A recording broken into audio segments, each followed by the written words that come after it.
Well, welcome to another Bitch Project live-ish. I'm here with my colleague Deems Morrione. I'm Ruth Rassool, and we are talking about what we've been looking at in the Bitch Project recently. Deems, how are you? I'm well, thank you. How are you doing? I'm doing okay. Here we are, like a couple of months into lockdown. It's unpleasant. I'm acclimating, I suppose. As we've talked about many times at the Bitch Project, this social distancing is going to be part of our new reality. It's not going away. This is going to be part of how we have to interact with one another going down the line. So you might as well get used to it. And I think some of it is quite productive. Yeah. A lot of our friends, I've been talking to them, and you're saving on the commute. All that time, you saving time on your commute. Yours was ended. Yes. Yes. If you're one of our followers and you are not from the LA area, I know there are a lot of people in the United States who complain about traffic. I'm sorry. I've been in traffic in a lot of the major cities in this country. Nobody can complain about traffic like we can in Los Angeles. No. I'm sorry. I know people in New York have traffic. I know people in Chicago have traffic, but you don't know traffic like we know traffic. And when I was spending a lot of time in Seattle, and people would be complaining about the very same freeways, the 5 and the 405, I'm like, no, go south a little and then tell me about the 5. Yeah. Hang out around the 405 at about 5 in the afternoon. Yeah. Especially that bit near the airport. You will sit there or even further. But you will sit there for a very long time without moving. You might say, why don't we all just get together and have a used car lot, like right here? Because that's probably about as fast as you're moving. Well, that might be in our future now. So we're not going to commute anywhere, but we might just have meetings on the 405. I'm telling you, for the first time in my life, and I know your children were making fun of me for this, but I will tell you, I was not prepared for the idea that you might have to drive your car around, because I've never had to think about that before. I live in Southern California. My commute is so long that I never have to worry about my battery being charged. But my car sat there for like a month and I didn't drive it, and then it was dead and I had to replace the battery. And so this morning I was like, oh, I need to go out and drive my car around the block and, just make sure everything's still working. Thankfully, it is. Just around the neighborhood. And I'm just not a car person. I don't think about how cars are supposed to work. So forgive me. You need to watch some other YouTube videos, the other Rassool. I did. I need to watch some of those videos because that will probably help me understand things. Well, subscribe on YouTube.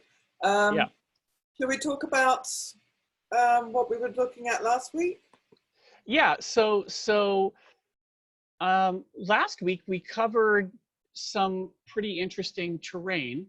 We looked at, and we're getting, so we looked at Versace. Both of our fashion days were dedicated to Versace. So we looked at Versace menswear on Monday, and then we looked at Versace women's wear on Wednesday. So Monday, you can see, so apparently Donatella was going for hypermasculinity and hyperfemininity. Those are her themes.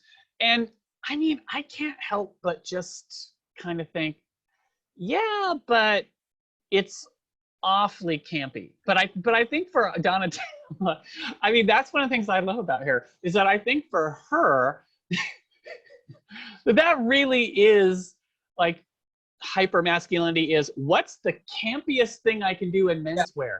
Like, that's hypermasculine. Like, well, is that really what way we're supposed to go? But I don't care, because I think it's hilarious and I love that suit. I want that suit. I would wear that suit. And you know what I love the most about it? It's really complicated, because you have it's hard to see from looking at it, but the gray, it's not actually gray, it's black and white houndstooth. It looks gray from a distance, but then you, and you might want to move your cursor, you have you have a sort of houndstooth black and white that looks gray, but then you have kind of like tiger stripes over it in black. And, you know, so with a white tie and a black shirt, okay, you know, that goes a little, you know, mafiosi, but Yeah. But, you know, it's a good look. I'd still wear it. I don't care. So the complexity is great. And then, of course, then she gives you that look too with that hot pink. That's fantastic. And that's pinstriped. It's hard to see from this distance, but it's pinstriped. And you know what? And you know how much I hate white shoes. And I am just not going to budge on that. I don't like white shoes. I am never going to like white shoes. But here's the thing. I think those white shoes look pretty fantastic in this look. Like, what else would you do? I mean, you can go with a black shoe. But what else would you do? Like, I really kind of like it here. It's tacky and over the top, but I think it works as tacky and over the top. Even though I have some shoes very similar to that, I would go with a black and white shoe with this, like some kind of brogue looking thing. Oh, yeah. Yeah, but then that goes really mafia. Yeah. I don't know. If Versace aren't going to go mafia, then who is? Okay, I love this look because, as I say in the post, that looks like Easy Rider and Ziggy Stardust had a baby. Because you get the kind of motorcycle jacket on top with the motorcycle pants, but they're kind of hip hugger pants. They're striped in some, I mean, it just looks like something Bowie would have worn in the early 70s. Yeah. I mean, putting the trainers on it is a bit, I mean, that brings it modern. And then that, but there's a market for this. We're not the market. We keep saying this. No, of course. But, you know, I don't need to be the market to get what, to get where they're going with it. And I like it. I mean, you know. But there are people that are going to love it. And that's, yeah. Well, I'm definitely not like in the love it category because I mean, I would never wear that jacket or those pants. Although if you could take those pants and put them in a real fabric rather than leather, I might wear them. But like that, no. No, that's not you. This might be you. Well, I would wear that coat. Yeah.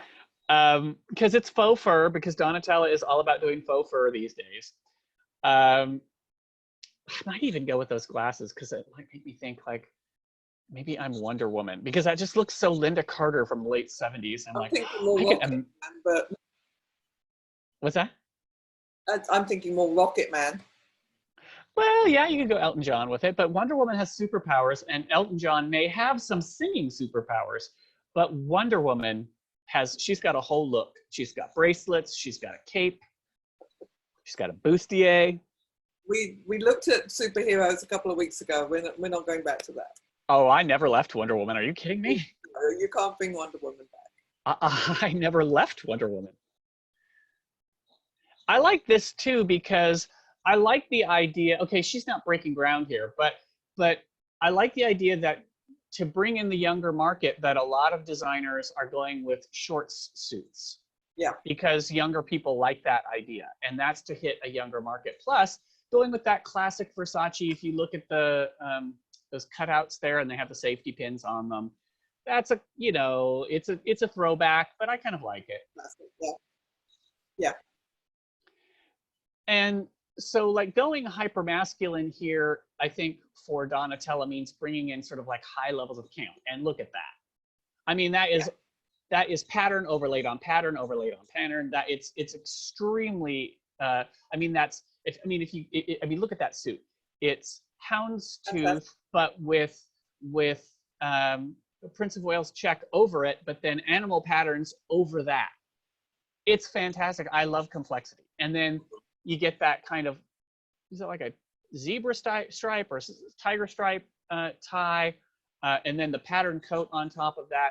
It is meant to make your brain melt when you look at it. but I think it looks fantastic. Well, okay, you can't talk because you like it too. You Oh, like mixing complex patterns together. I'm not complaining about this one at all.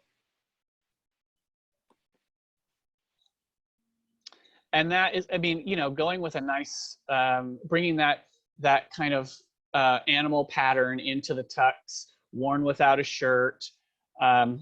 Okay, pairing it with the trainers and the silly Russian hat.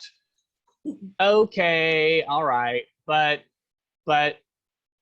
I mean that's pretty fantastic too. I mean that look is good, and she is going for a sort of camp hypermasculinity where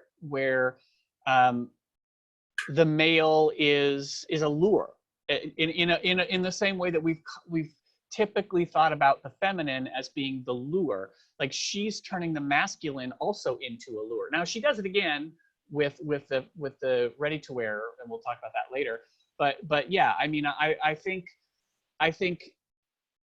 even though she says she's going hyper masculine and hyper feminine, I think what she's really doing is going camp and using both genders as a lure, Yeah. in the psychoanalytic sense. So you had an interesting thing discussing education on Tuesday. You went to some pretty interesting places with that. Well, we've been looking at different effects of lockdown on different aspects of our worlds, and our other world, the world of education, is, you know, this is our reality now, isn't it? Yeah, or if you do a video classroom, it looks like that. Yeah.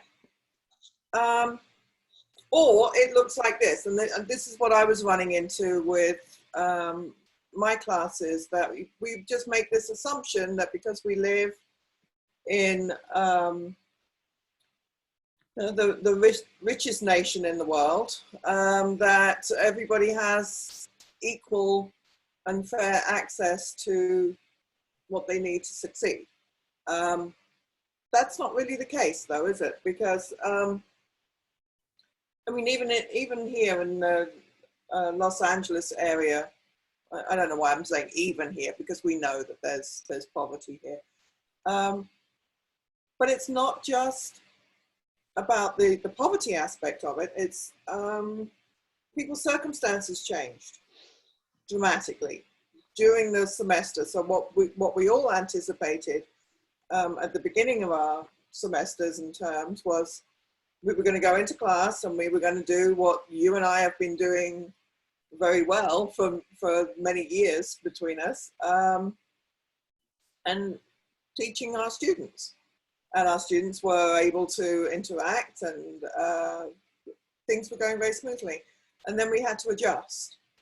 And we assumed that those same skill sets that were serving our students well, and our own skill sets too, that were serving us well in the classroom, would just translate into this new Zoom culture. And it doesn't. Some people don't have access to the technology required now.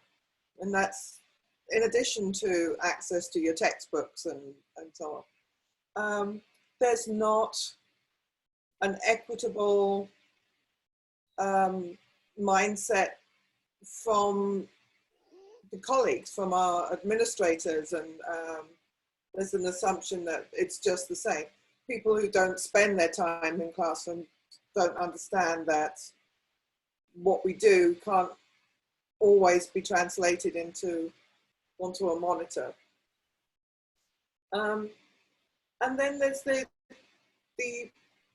choices that students made. I mean, some people just don't like online education. Some faculty don't like it, some students don't like it. And there's it's learning new things on the fly, whether you're the professor or whether you're the student. Some people just aren't fluent in what's required for these classes. And, you know, we're all scrambling to transition as smoothly as possible. but some people just don't speak the right language. So it's been a struggle. I think those equity issues that you bring up are extremely important, because that has been a problem. But you know what, I want to point out too, there are equity issues for faculty, because first of all, not all faculty are full-time. Not all faculty make a decent income. Not all faculty have access to good Wi-Fi or a good computer setup. I was lucky when this hit. I had just bought a new computer. But, you know, when I was teaching last week, my Wi-Fi in my neighborhood went down, and I had to go and teach class from my phone. Thankfully, I bought a new phone also. I had to teach class from my phone in the Starbucks parking lot. That was really uncomfortable. Yeah, I just stopped because I thought you said my wife went down, and then I just lost. What are you saying? I know I haven't seen you for a while, but I definitely I have not acquired a wife in the time that we have not seen one another in person. Yeah. That has not changed about me. I've had messages from students. Just trying to get into the classroom has been difficult. I've been kicked out of my own classroom while they I have too. Something, and then you hurriedly try and get, you know, the meeting ID and the password and all that nonsense. Yeah, and then the computer people change stuff on you, and then they don't tell you. Oh, you'll be needing passwords and session IDs and all this crap, and then they don't tell you they were going to do that. So then you're sitting there, and none of your students can get into your class, and you're like, why isn't anybody signing in? And you're like, oh, something's wrong, something's wrong. Yeah. And on top of all that, you've got to write an exam, and you've got to grade 30, 50, 70 papers. So complaining about it isn't going to change it. No, but I think a lot of these are issues that if you work in administration, if you work in an educational administration, you probably didn't think these were going to be problems before, but now they are. And for the foreseeable future, they will continue to be. So these are things that, if you're an educational administrator, these are things you're going to have to take into consideration and deal with. Otherwise, none of this is going to work. What I didn't appreciate, I just thought, oh, I've got these online classes. I know how to do those. Those people are fine. I'll concentrate on these people that signed up for an on-campus class, and now they're up in the cloud somewhere. I'll take care of those people. So, yeah, that sounded like a good plan. But those people, they didn't just move out of the classroom and into their homes. They also had to take on extra shifts. Some of them are in families where other family members lost their jobs, so they're dealing with that.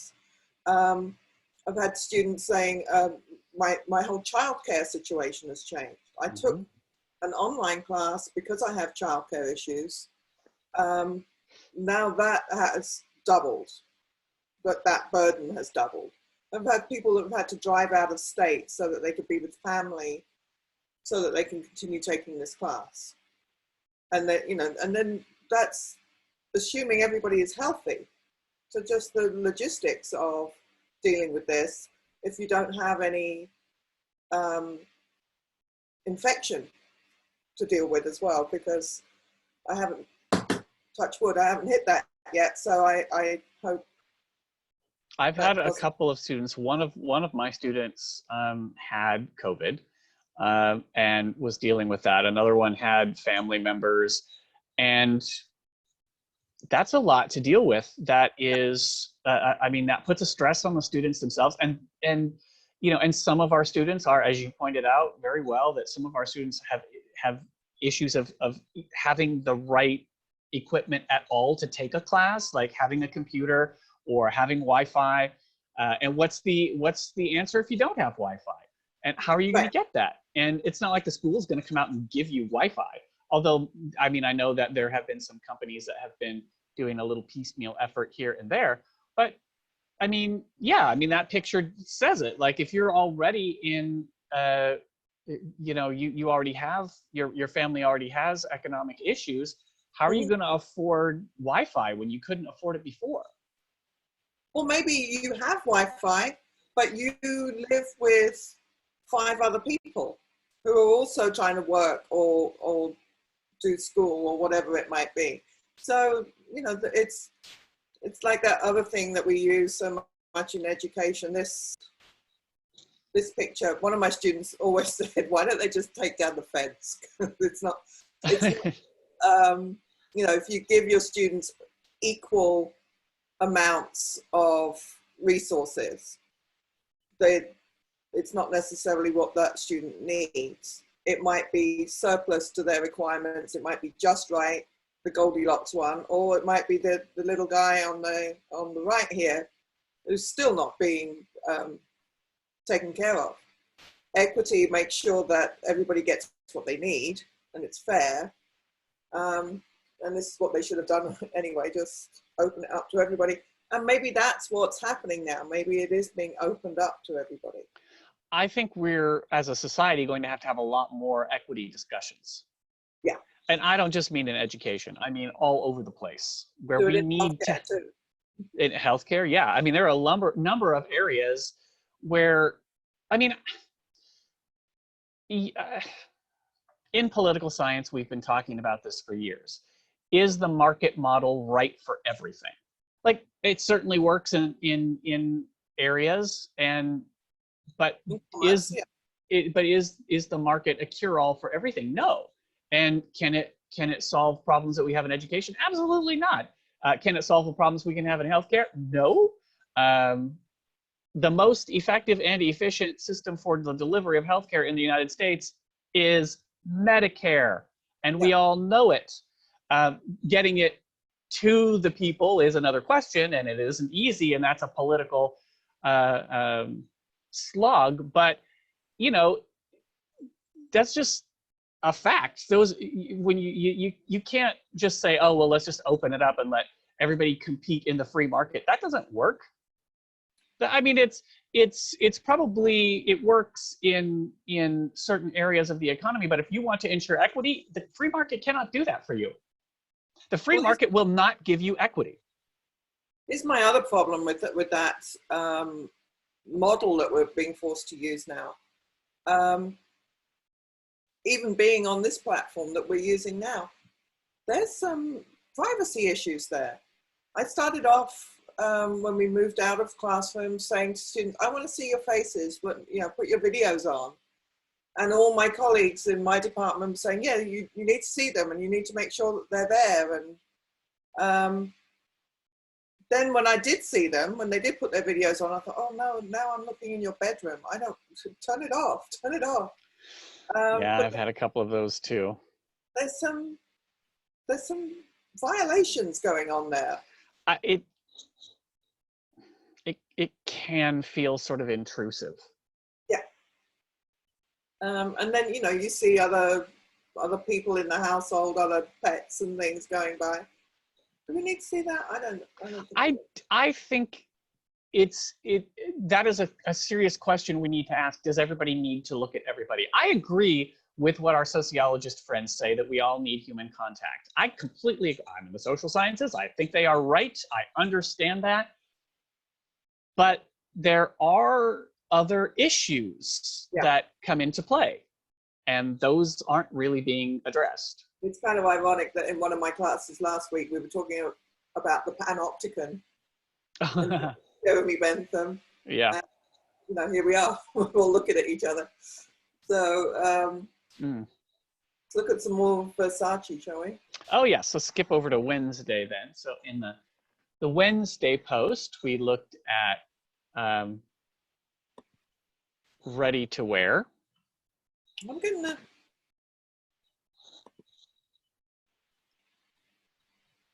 Oh, I love that. It's like, oh, that, yes, that jacket is fantastic. I think I'd like it belted or not belted. I really like it belted. Yeah. And I kind of like it being worn as a coat dress, because you're wearing a mini dress under it. You could technically call that a coat dress if you wear it like that. Oh, I love that look.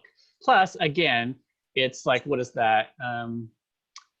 The shepherd's pattern over, I think it's also shepherd's, or is that houndstooth? But it's a great combo.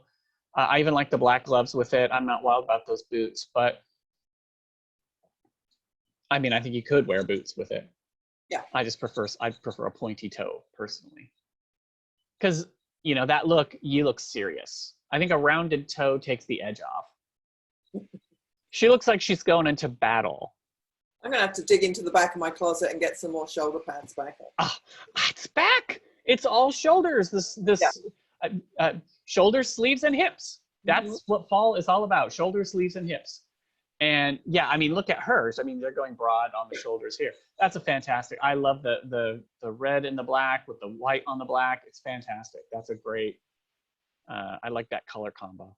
I had an Italian friend in the 80s who would just, every sweater that she wore, she would just add more shoulder pads to it. She looked like a linebacker. You can't have enough. Yeah. Look at Joan Collins. Yeah. She never had enough.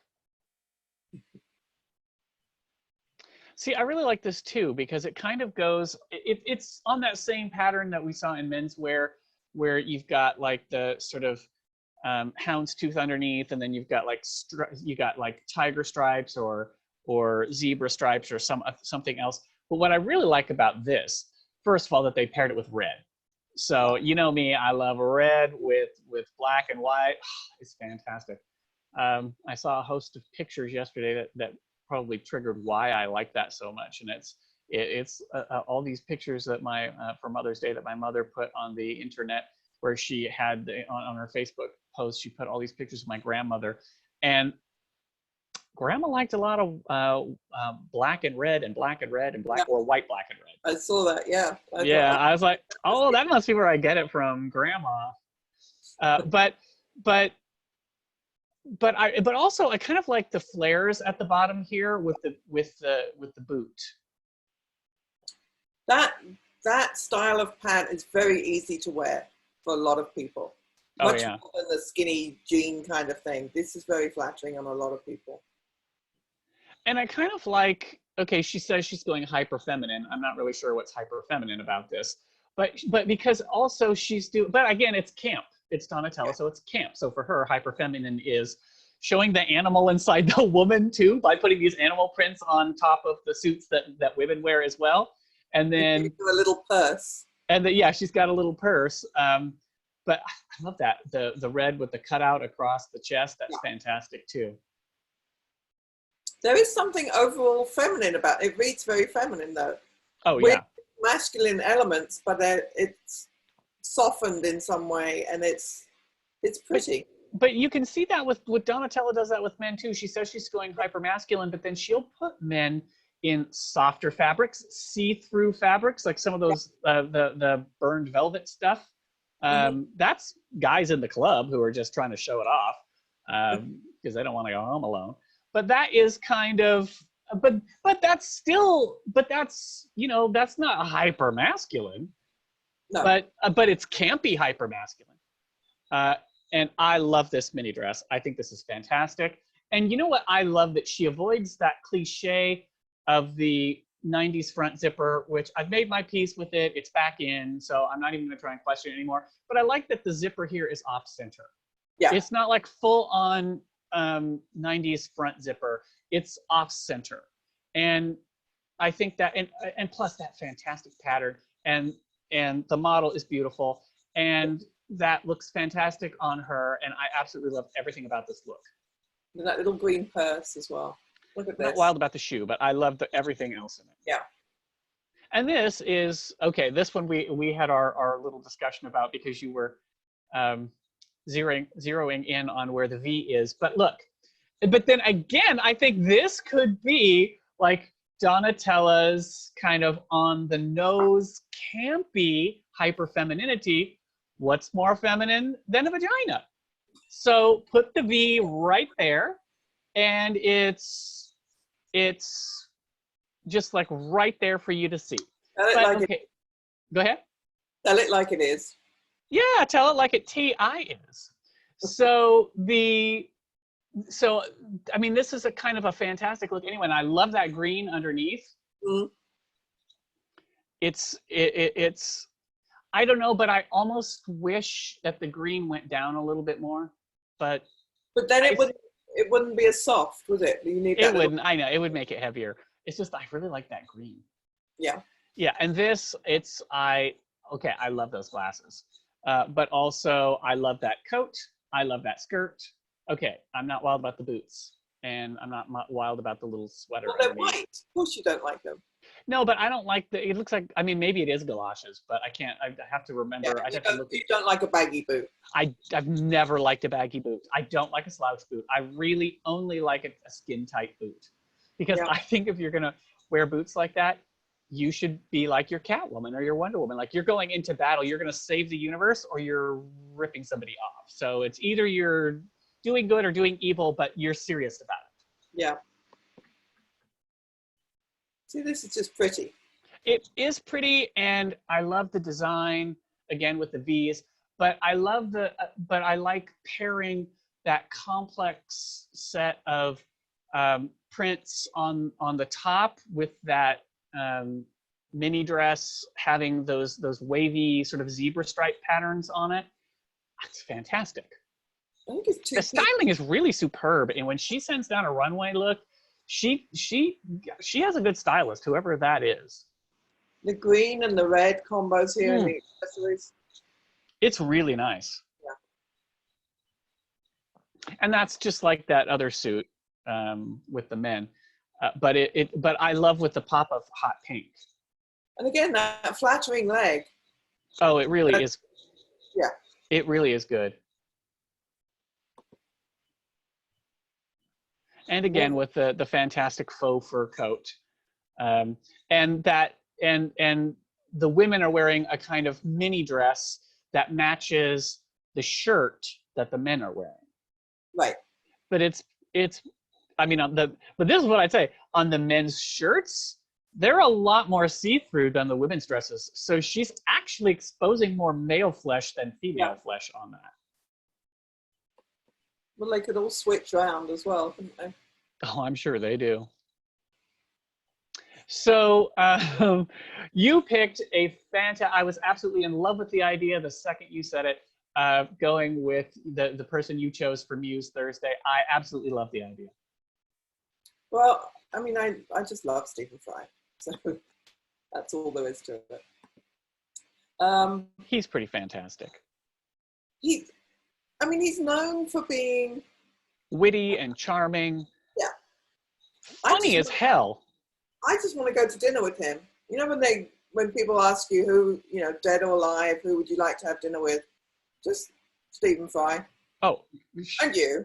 I mean, you can come. I was going to say, you better not leave me out of that, because I'm going to be at that table.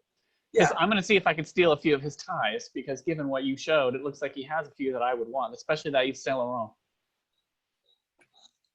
What did I give you for this? I think I gave you the Paul Smith. Yeah, I gave you Paul Smith. Yeah. I mean, you should. He's like you with his ties. He has a story behind every tie, and almost seems like you're saying I have some kind of fetish about ties or something. I don't know what you're. I mean, but it's like a library of ties, and they're catalogued and they're rotated in and out. But they're fabulous. He has Paul Smith. Yeah. Oh, he has. You name it, he's got it. I'm waiting to see when he shows the Peckham Rye tie. Ooh. I hope he's got that in his collection. I haven't seen it yet, but I'm waiting for that. Oh, you have to have. I mean, okay. I love Peckham Rye, so what do I have? Like 3 or 4? No, wait, more than that. No, you've got more than that. Well, I don't have a lot of ties. Just that, everybody has to have a couple of ties. Yeah, I don't have many ties. I only have a few. I'm going to turn that into some kind of GIF, I think. I don't have too many ties. I don't have... Okay, here's how you know I don't have too many ties. Because there are still ties that I don't have. When I have all of those ties, you can say I have too many ties. But I don't have all the ties. So I don't have enough ties. Okay. I'm sorry I didn't talk enough about Stephen Fry's work bringing Oscar Wilde back. And he played him in a movie. And there's a lot of similarities there. This is weird because this is going into my other life, that in my other class, we're starting The Importance of Being Earnest this week. Oh. Yeah, and it is like that. It's kind of sad, two tragic characters, but they just put on a Bunbury suit, you'll feel better. I'm going to start telling them about Bunbury's. But Stephen Fry is intelligent without being condescending. Unless he really wants to be. Oh, he can have people sniveling in a corner if he chose to. I mean, because that cat has some claws. Yeah, he's a Virgo, you know. See? Say no more. Yes. But compassionate as well. And just, I think what attracts me the most is that he's so smart. He's really... Absolutely. I mean, he knows things that you don't need to know. But if anyone's going to know it, it's going to be him. And then he's good at accents as well. So I gave you a couple of little videos to watch because he's just so entertaining. He is. Yeah, I don't think a lot of Americans really know who he is, but I mean, because he's such a treasure, I think he's worth knowing. And if you can watch his documentary on America, it's fascinating because it exposes America for what it is in all its different facets. He travels across America in a London taxi cab that he bought. Because why wouldn't he? Of course he did. He goes to the South and he goes, starts on the East Coast, obviously, and he works his way over. And he's such an Englishman in many ways, and yet he seems sufficiently comfortable in all these different situations. But then because he's there, because he's at a rodeo, it highlights the absurdity of a rodeo because Stephen Fry's there, and that doesn't make any sense at all. But then a rodeo doesn't make any sense. So, no. And then this picture of the Cambridge Footlights people. Oh, wow. Yeah. That's Hugh Laurie and Emma Thompson. Yeah, and Ben Elton here. Ah. Yeah, it's like people's high school yearbooks or something. It's terrifying in a lot of ways. But yeah, I've been listening to him on YouTube. He breaks down a lot of complicated political issues as well. And when he went on Twitter, at first people were saying, well, you know, you're so eloquent, Twitter's just going to stifle you. And he said, no, it actually makes you write better if you're restricted. Yeah, it's a challenge. Yeah. It makes you... And he passes. He can do it. More economical with words. Yeah. A master of condensation. Mm-hmm. So where else did we go? Oh. Well, before we go there, come back to full screen. Okay, yeah, let's save that for a minute. So let's set it up first. So our last post of the week was about the beauty profession, which we both care about a great deal, because, you know, let me tell you. I've got my city and guilds. Yeah, we do want to, you know, make a good impression, and this young man, who I know and who I think you probably know, who we are calling Handsome Alex, made us aware of this petition that's being circulated to help the beauty industry, which is now worth $532 billion and is connected to 3.6 million jobs in the United States, and them having to go completely flatline is $144.3 billion a year in lost wages and incomes because of the pandemic. So a lot of really good people are out of work, not because they don't want to work, but because they can't work because their job would put them at risk and put you at risk. So they're doing really responsible things, but we need to help them through this. And so Handsome Alex was circulating a petition, which I saw on Facebook, about extending the bailout money that's coming from Washington to people in the beauty profession, because they are people that we all depend on to do important work. And you know, they need to have, that's Handsome Alex. We need to be able to get through this. What's that? It's okay. Oh, now. So, well, we have to have a person with a good haircut. Even if you think he needs a haircut, you need to show a person with a good haircut so that the other people can see where they went wrong. A good head of hair. And a good head of hair. Yes, he has a very good head of hair. But he was circulating this petition. Okay, well, so stop there. So he was circulating this petition to include people in the beauty industry as part of the bailout, because they currently are not. And so if you look at our, and Facebook will, and here's another one, Facebook will not let us boost this post because they say it's too political. Because we're basically asking for the beauty industry to be covered, that a multi-billion-dollar industry that employs millions of people should be covered under the bailout. They said we were being too political, so they won't boost the post. So you can come to the Bitch Project at Facebook. We have a link to the petition there, so please do sign it to support the beauty industry. But yeah, so you know, when I was putting the post together, I thought we should show why we all desperately need the beauty industry. So now you can, if you want to show some of these. Yeah, I don't know what this lady was thinking. I mean, it's kind of a mullet, but wow. They say business at the front and party at the back. I don't want to go to that party.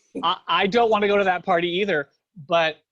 And I don't know what business that is either. I mean, it's like, does she own a poodle and then she wanted to look like her dog? I mean, I don't even get this photo. Like, I don't understand, like, what is that hairstyle? The pet groomers weren't closed down, and a lot of the hair salons, they got mixed messages from government saying you're part of the health essential services. No, you're not. And so they weren't sure. A lot of the stylists I've been speaking to, they weren't sure if they should open or they shouldn't open, and it all got very confusing. And then to add to that, they're not part of the bailout. It's a bad time for them. But pet groomers were not included in that category. Hairstylists and nail salons and those kind of places, they're, in some ways, they're categorized as health services. I think because they have levels of sanitation that they have to abide by. You know, like restaurants have a grading system, so too do hair and nail salons, because they have to show that they can sterilize things. So in some ways they could stay open, but then they get so crowded so they can't stay open. So, and then maybe that's what leads to this. Maybe she went to the pet groomers instead. I'm sorry, but I just didn't hear a word you said, because I can't. That picture is staring me in the face, and I cannot think of anything else other than that. I went. Okay, and your mischievous hairdresser had to make the argument that I should get that look. But I had to respond that if my hairdresser saw me with that look, she would probably cut my head off, and I would beg her to do it. because there is no way. I mean, first of all, I'm not going to have a mullet, but I am certainly not going to have a. I mean, like, I'm not like a 12th century friar, so I don't need to have skin poking out of the top. That kind of creeps me out anyway. The whole thing is just like, was that a bet? Was that a dare? And he lost. Oh, he lost a lot. Oh, and see, look at her though. She did that on purpose. Yeah, she did. I mean, because she's frosted that in red. Yeah. I mean, the tips are red. I think that's someone's yearbook. That's not really. It probably is, but she still did it on purpose. Yeah. She paid someone to do that to her hair. And look at her, that face. She's so proud of it too. She's like, I am working it. I've got it going on. Look at my hair. But what goes on here? This kind of Cindy Lou Who thing going on the side. Can you imagine how much hairspray is in that? Yes. And I did it. That's true. And I want to know, like, is that like, I mean, this could be an 80s look. So, yeah. So is it like Aquanet? Probably. Like, yeah. Ew, like 99 cents? Like, because Elnet would not give, Elnet was too sophisticated. It wouldn't give you that kind of lift. I mean, that's like the hairspray that grandma used to have. Yeah. That's grandma's hairspray. But it gave you somewhere to hide your pens and things when you were in school. Mm. I'm speechless because he's got the little spider legs going in the front, with that, whatever that is on this. I mean, what were you thinking? Is that on purpose? Is that a mistake? Because if you did that on purpose, like, yeah, are you like auditioning to be on Star Trek? What was, are you trying to be a Vulcan? And her, that's, I just want to say, like, is that Midwest, 80s Midwest? Just the time and place. Oh, look at that claw bang. That looks like it's eating her head. It's like she's got a sea anemone on her forehead. It's like, well, I know how you do that. I mean, you put the brush in there and you just leave it, or you get no. Don't give people explanations on how to do that. Somebody will want to do that. Don't tell people how to do that. It's the teacher in me. I can't stop. No. Okay, and that again looks like. Did you lose a bet? This was a mistake. I think this was. Were you going for something else? Or, like, do you really think that looks good? Because the look on his face, you wonder if he really thinks that looks good. Because it doesn't, and you want him to know that. And you can see why she's closing her eyes, because she doesn't want to know what she's doing. But then, you might slice your face open too, so there's that problem. But people are getting desperate. People are at home, and you do still have to present something to the world. I'm desperate, but you don't see me going crazy and acting like some. No, but I mean, there's somebody that you and I both know who took a pair of scissors, not as sophisticated as that, but like fabric scissors or kitchen scissors, and just attacked the front of their hair like that. I know people that have done this. I think it's probably like because of the lockdown and everybody's so frustrated, and that's probably what pushes people to, like, I'm just gonna break out the scissors.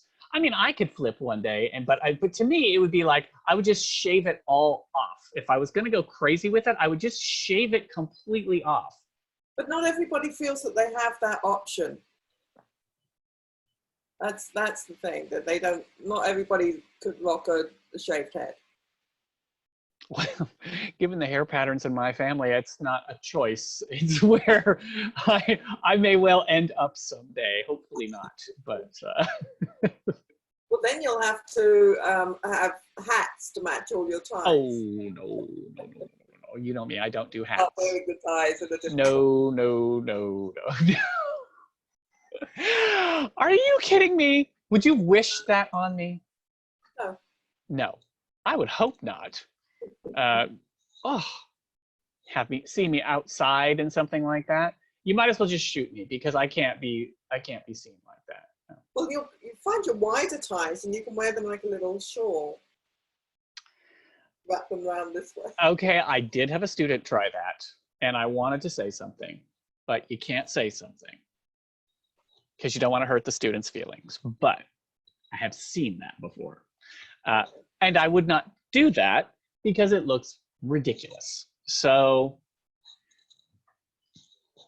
No, just keep doing it the way you're doing it, I think. I think until I am able to get back to my hairdresser, Becca, and have her, trim everything back where it's supposed to be, instead of me having to use copious amounts of products to glue it down and make it obey.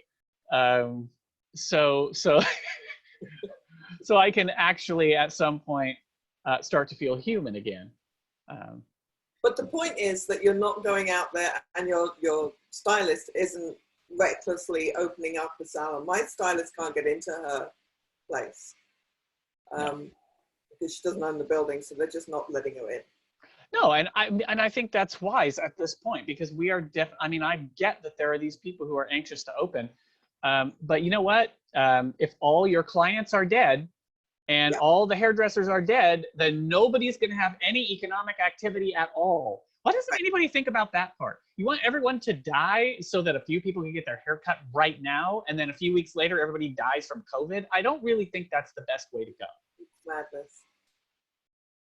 I understand the frustration. We all have that frustration, but we all have brains in our heads as well, and we need to be sensible about it. Mm-hmm.